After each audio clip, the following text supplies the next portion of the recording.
حافظ النووي رحمه الله تعالى تواسد نعم يلا باب فضل الحب باب فضل الحب في الله والحث عليه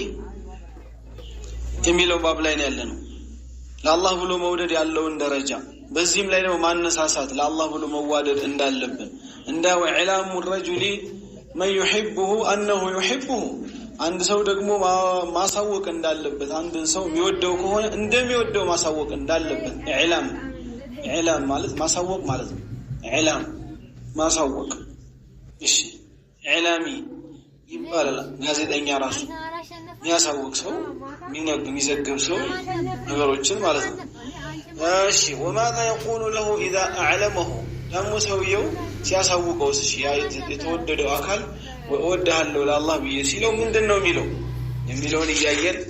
ያለነው الحديث الثامن ላይ ነው ስምንተኛው ሐዲስ ላይ ነው وعن ابي ادريس الخولاني رحمه الله تعالى ابو ادريس الخولاني رحمه الله تعالى ታላላቅ ሰሃቦችን